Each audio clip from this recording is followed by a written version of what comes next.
Urmează plămânul. Plămânul, repet, lăsăm o distanță, cum ar veni, punem un deget mic aici pe baza degetelor, restul de spațiu este dedicat plămânului, da? Aici cu degetul mic am acoperit organele de simț și linia trapezului. Da? Deci avem de lucru, putem să lucrăm în toată porțiunea aceasta.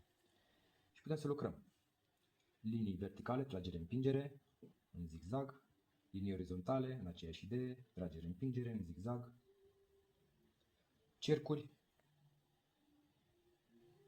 Da? Dacă respectiva persoană nu a avut răceli, da, și nu are probleme neapărat respiratorii, putem să lucrăm de la degetul 2 până la 5, deci nu contează ordinea. Dacă trebuie să expectoreze, vom lucra de la degetul 5 din spatele plămânului de jos către ieșire pentru a facilita expectorația, da? Da. Însemnând aceleași mișcări, numai că sunt într-un singur sens. De la 5 înspre 2.